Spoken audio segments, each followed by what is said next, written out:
Hello guys, welcome back. I'm Julie and I'm here to do my reaction video for Season 7, Episode 9 of Riverdale. This time the title of the episode is Betty and Veronica Double Digest. And we are here, we are back, and we are ready for a new episode of Riverdale.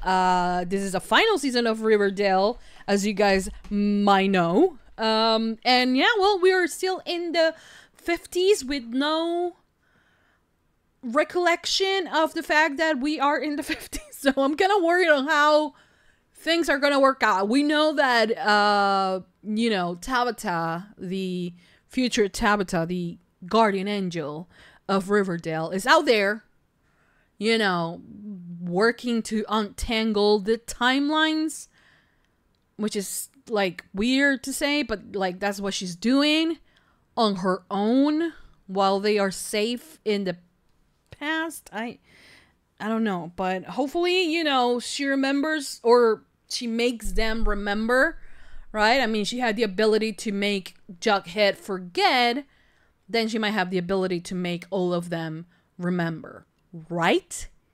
Do not know, but I'm excited for this episode, as I always am for every episode of Riverdale, when they are good episodes, honestly, because sometimes you know Riverdale.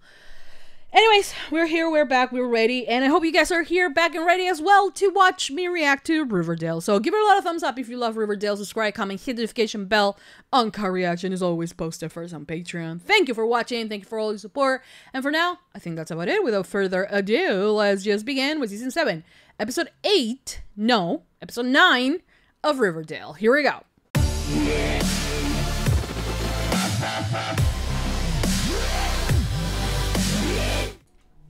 You made me cry. Grief is a terrible thing. Please don't tell me this is a musical episode. Please, for the love of all gods, don't tell me this is a musical episode. Because if it is, I will jump out of a window right now. Don't tell me that, please. I thought he was singing. I'm so traumatized by Riverdale and they're singing, man. And a moment feels like an eternity, even as the rest of the world continues to tick on. Well, that's true. I feel bad for Jughead. I thought he was about to sing.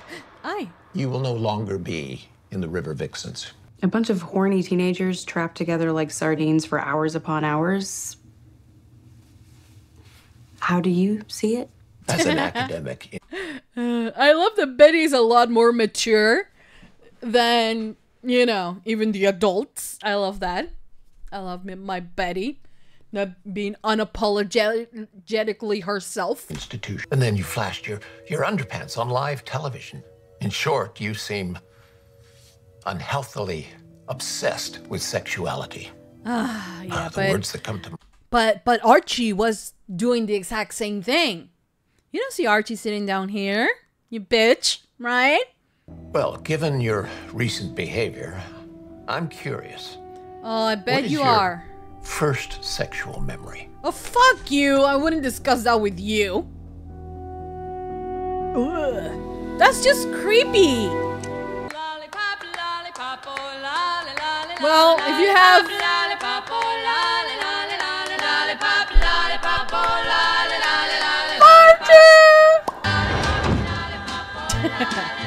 The reason I started watching Riverdale, the queer bait that I got. Okay, Betty, a little bit graphic. how often do you think about Oh, sex? not at all. I would say an average amount. Why do you think about sex all the time? Because she's a I'm teenage. curious about how it feels. I don't think that waiting until I'm married to have sex makes sense. What about having sex for pleasure? She's just so ahead of her time, you know? So ahead of her time. Betty. What about the girly magazines that my dad keeps hidden in his sock drawer? Oh! I'm sorry.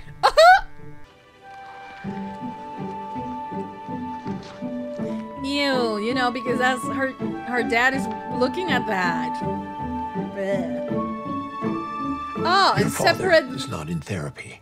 You are. separate Well, maybe he beds. should be. He's a grown man. I don't think I want to get married. At least not anytime soon, maybe never. Go for it. But you will want to get married with Archie eventually. I want to make an impact on the world instead of, or in addition to, just having a family. Right! Yes! You can have it all, girl! Yes! I got you something fun. What are those for? Wedding dresses, Alice. If Alice is a little bit unhinged on the regular timeline, she's driving me nuts in the 50s. I was in the grocery store and I just thought the pictures were so pretty. I had to get you a few of them. Mom, I'm not even dating anyone. Oh, it doesn't matter. And what was all that about inviting the Bulldogs? They're our hometown heroes. Of course they have to be there. All the Bulldogs or just one in particular? Yeah. And you, Reginald? Shall I save you a seat beside me? I mean, surely you know what Jimmy Dean used to do in high school, I hope. What's that? He was a basketball star, Reggie. Just like you. Well, at least she's after him. And not Archie, so I'm good with that. We can't play it. What? Why? It's been overexposed. Oh, no. How many reels are like this? That's the thing. All of them. And we've got a sold-out house. Oh, no. Don't sing. Whatever happens, don't sing. Due to some unforeseen technical difficulties, I regret to inform you we are unable to screen our James Dean double feature tonight. I knew it. Oh, come on, dude. I would be more than happy to provide each and every one of you with a voucher for any snack of your choosing. We don't want your stupid vouchers. We want our money back. Oh, come on. Don't be like that. Dean died all over again. All right. Oh, my God. Hey, asshole. Let me assure you. I'm so sorry, but I need to let you go. I'm having lunch at the Polo Lounge with Monty Clift. But good luck to you. Oh, what a bitch. How does a major studio run out of prints of their biggest release of the year? I don't know. It's RKO. Be that as it may, Miss Lodge, we've already booked our picture at the Orpheum. Unfortunately, Riverdale isn't a market we're interested in cultivating. Silver Shield Shit. Studios. I'm sorry, but we're being very particular about how we're distributing musicals this year. I don't do business with underage would-be impresarios, especially not when I'm trying to get into business with their parents. But good luck to you, Miss Lodge. It is because of her parents. I suspected sabotage from the moment we got that bad print. What do your parents want? Annoy her. To see everyone but themselves fail, including their own daughter. I'm sure they want the Babylonium to shutter so they can buy it for me at a discount and turn it into a parking lot. Boys, if we're going down fighting. Get me one of those smaller studios. Yes. What is your most vivid or frequent sexual dream? Nah, he's getting off with this. Meant to be in every single timeline. My babies, my babies. Everyone is watching. Everyone's watching. Oh my God. And she likes it. Others like it. Do you ever share them with other people? No, never. No. Just my diary. And now you bitch, you creepo. What are you always writing in that notepad of yours? I don't like I'm wondering him. if my interest in understanding sex is really more about understanding myself. Who I am. I mean, what better way to understand a person than to understand their desires? Including your own. True. It'll just be a few minutes. Thanks, Pop. I just want to say that I hate that guy. That doctor is creepy as hell. You know? And that whole Barchi scene, as incredibly as they are, you know, they are so much more than just the sexual chemistry that they have with each other. But it's just that the doctor is focusing on that because I'm pretty sure that he's getting off on it. Ugh. Hello, dear. So glad you're home.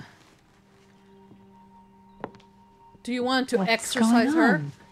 You remember Reverend Lowe from Riverdale First Reformed Presbyterian Church? Oh my What are god. you doing with my diaries? Alice is my mom. Did you read them? Elizabeth, I had to.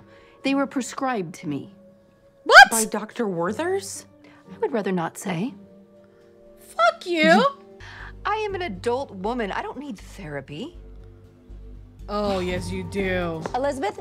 That is so disgusting. Well, my mom's excuse for, like, open my diary was so I can correct your grammar. Then you wonder why I have trust issues. It's all her fault. It's all her fault. I'm telling you. Okay, Dr. Werther's. Let's see what you've been writing about me. I bet it's some creepy shit.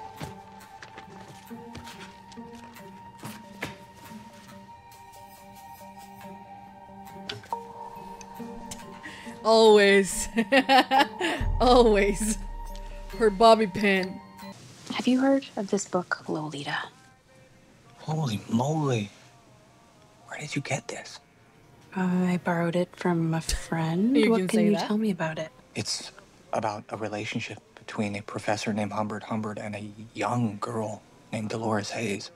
How young? 12. 12? So it's a book for perverts? Well, passing moral judgment on a work of art is a slippery slope. But this is a re-release in stunning 4D. Don't you mean 3D? Oh no, 3D is so 1952. This is 4D, Cheryl. A new fourth dimension of terror. Time is the fourth dimension. Do you mean time? Shut up, No. Hilton. 4D is a novel, visceral. My associates are handing out little novelty reminders, which are redeemable at the candy counter for buy one, get one free milk buds. Before the movie, you may want to take out a life insurance policy.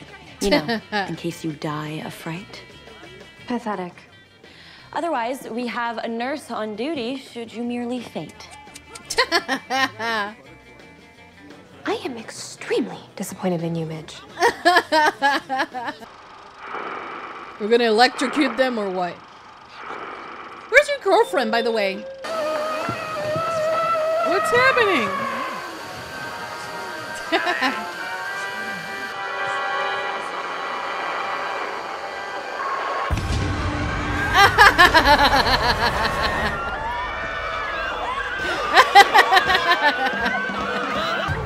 That's smart. That's smart. Oh, poor Dilton. By reading about Lolita's mind, I was hoping to better understand yours, Betty. Yeah, sure. You're comparing me to Lolita. Doing God knows what with that notebook of yours at night. True. You think I'm obsessed with sex? I think you're the one who's obsessed with sex, Doctor. Dangerously so. Agree. And I don't Agree. think you're reading Lolita for research. And I no longer feel comfortable being alone in a room with you. Good for you, Betty. Good for you. Good for you. He's a creepy old man. Ew. You two sure know when to ask for a raise. Because I respect your moxie and your balls, I'll pay you $2 per show going forward. Veronica, we can't do it, okay? We have basketball practice. We have games. Seems to me like you're playing hardball. They actually wanted to go.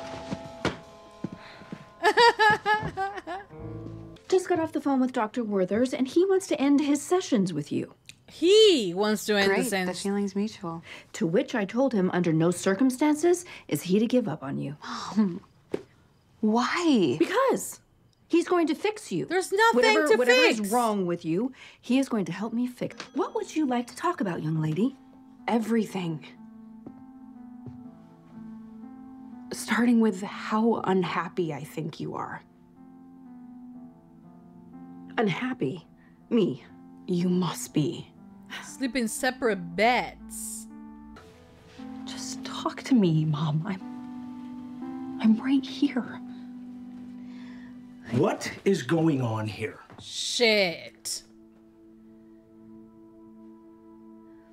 Is she afraid of him? Mom and I are having a conversation, Dad. Can you please leave us? Leave? This is my house. And you think about what you've put your poor mother through. What I've put her through? Yes. When all she's done is sacrifice for you. How? By marrying him. Somebody please tell me how. You know what? Just go to your room, young lady. Now. She can't talk because he's there. You have all the answers. You know everything. No, she doesn't. Seems to me that you don't need a mother anymore.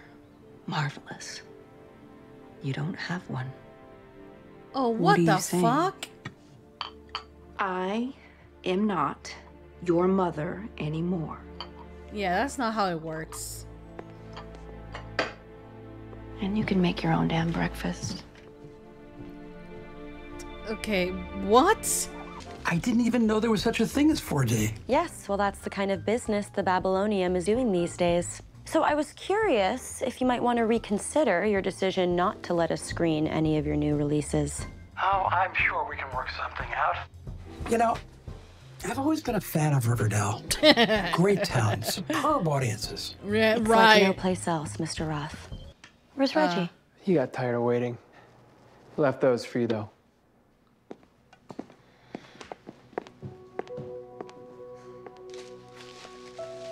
She's a businesswoman first. I'm afraid, Miss Veronica, that the locks have been changed. Your parents no longer feel that you need or deserve their financial support now that you're such a roaring success. They still have to support her As soon as you have a child. new address, I'm to move your belongings. An eye for a crawling eye. Jughead, we're still working the Rayberry suicide case.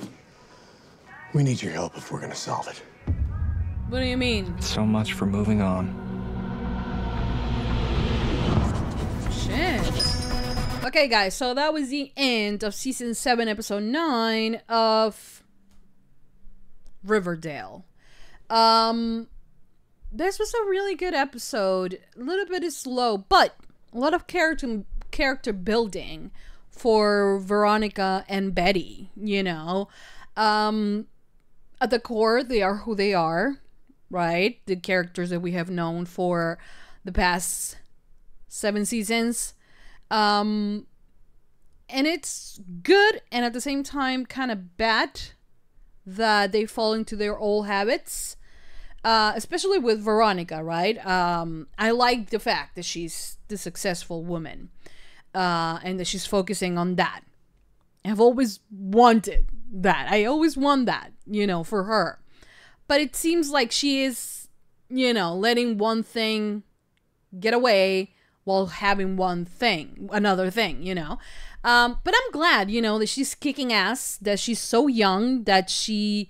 and so, you know, talented, and also, you know, open to hear everyone's opinion. You know, when something doesn't work her way, she's willing to listen to everyone that has an opinion to try to, you know, make it better. And that's something that it has always been with Veronica. She's very, very resourceful, and you know, I love I love that about her, you know.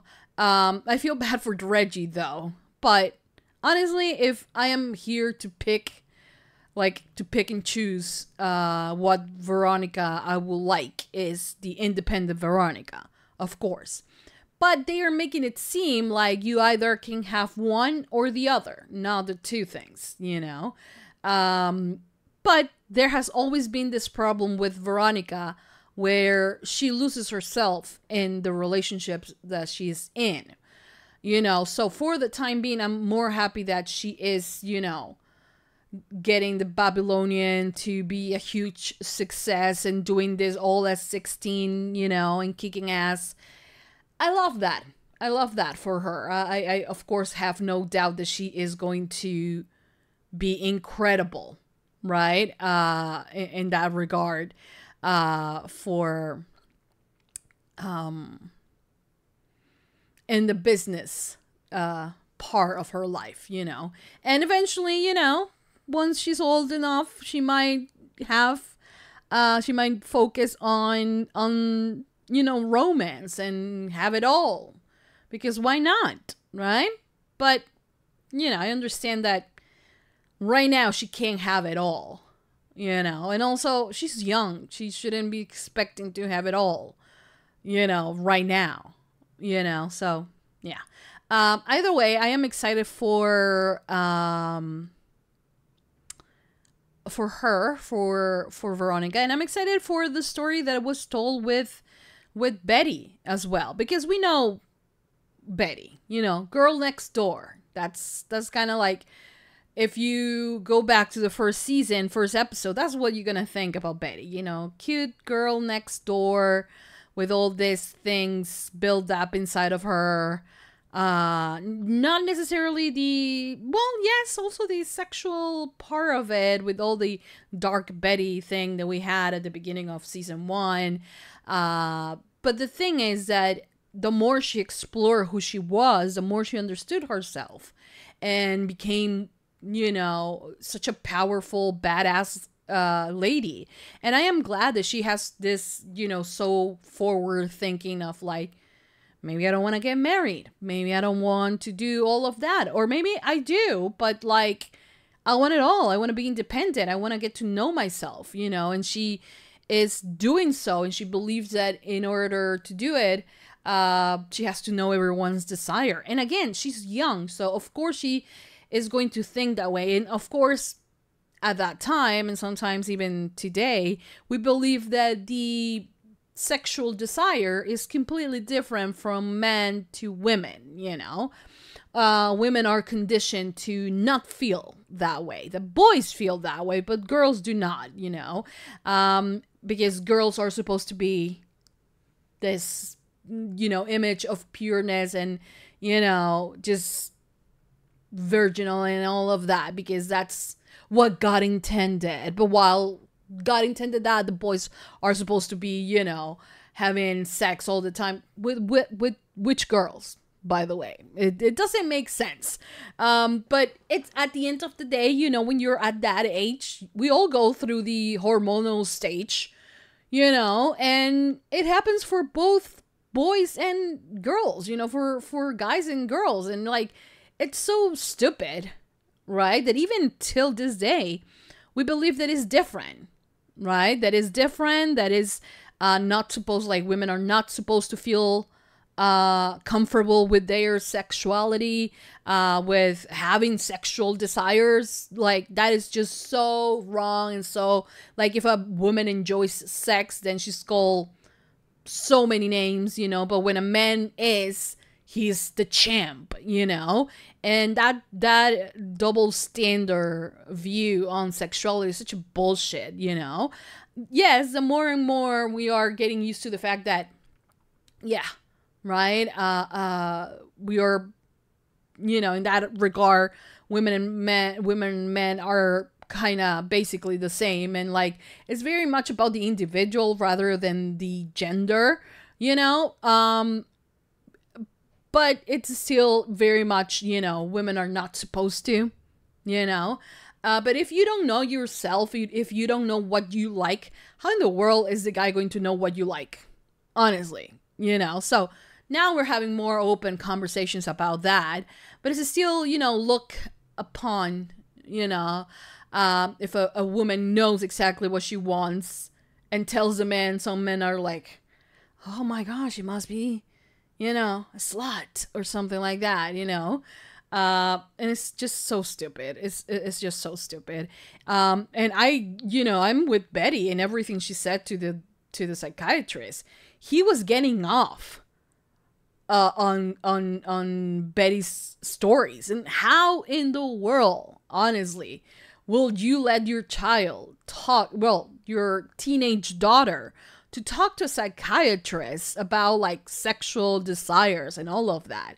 You know, it's so uncomfortable and so disrespectful. And the fact that the guy didn't like even went farther to ask for the diaries and like make the mom read them, it's just so some perverter fucked up shit, you know.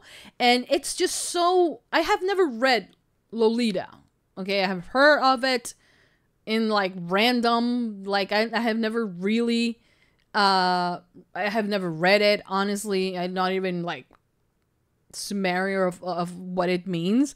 But like, it's just so disgusting that he is reading that for research. You know, it's just so disgusting. And I'm so happy that Betty was able to, you know, put him on his side and like was like 100%. I see you for what you are. You're a creep, you know, and I'm no longer comfortable sitting here and talking to you about my personal life, you know. So yeah, I mean, did we got a Barchi scene? Yeah, we got a couple, but here's the thing that happens in Betty's mind. I liked more the first, you know, well, sexual desire, he said, and Betty remember Archie. But they were really young, so it's kind of like, was it really, or like, was it just an attraction to a boy that she had at that moment, like a crush? You know, I don't know if at that age you are, you know. But the thing is that that was cute, right? But the other, everything else, you know, with her exploring and all of that, for me, Barchi is and will always be, you know, so much more than a sexual attraction for Archie and Betty. They, you know, and sometimes it gets to prove to you that at the time when they were at school, maybe it wasn't the right time for them to be together. You know, because they both experienced so many things throughout their lives. And for instance, right now, they don't seem to work. And it seems that there's just a sexual attraction. And Barchi is not just about that. Barchi is about them respecting each other, understanding each other, supporting each other, you know, being each other's heroes, and you know what I mean? It's just so much more. Was it cute? Yes. Was it hot?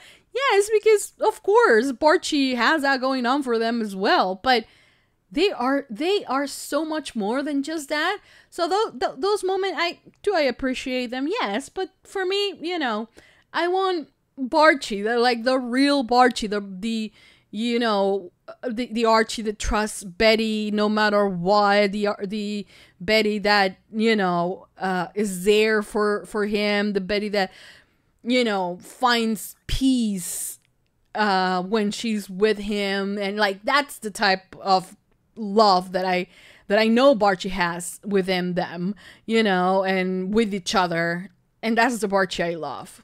Much, you know, not so much the horn dogs that they are in the 1950s. So yeah, either way, it's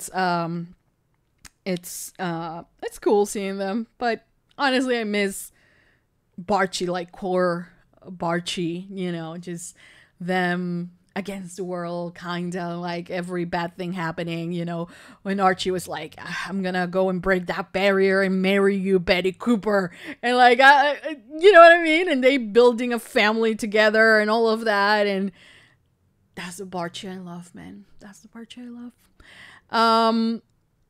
How is it, oh, by the way, how is it that her parents, Veronica's parents, are able to leave her child on the streets, basically? Aren't they supposed to be like giving her child support? She's living on her own, man. Like, couldn't she like contact social services or something like that? Because like, this is stupid now. I hope that they don't show up though. Oh my god, I hope Hiram doesn't show up anytime soon. Watch Hiram coming in on the next episode. I hate myself for saying that. But yeah, this was a great episode. No Shoni though, which is like, why didn't we? But whatever. Anyways, that was it. Yeah, it's kind of was it's a low episode, and Jughead was mourning the loss of his friend. But now he's like the sheriff, Kevin's dad. He's like, oh, we need to figure out and close a chapter of his death and suicide. And like, we are like, he was hanging, He left a note. Why are we suspecting it's not a suicide? Maybe because he got killed. Maybe in the autopsy he got killed before he got to hang himself or something like that, I'm gonna guess. So we're gonna have that mystery, and yeah, we'll see. But I'm still looking into like what the hell is gonna bring them back in our timeline, right? I don't know. Oh, and now Tabitha this episode. Thank you very much for that. Anyways, that's it. I hope you guys enjoyed my reaction. I hope you guys continue supporting for more. Please don't forget to give this video a big thumbs up, subscribe, comment, hit the notification bell. Uncut reaction is always posted first on Patreon. Thank you for watching. Thank you for all your support. You can watch the promo, my reaction for the promo for next episode on my channel. As a member of my channel, you get that perk on top of like early access to some videos. So go and check it out. But yeah, that's it. Thank you for watching. I'll see you guys next time for more reaction videos for Riverdale. Yeah, that's it. Thank you so much. Mwah. Bye, guys.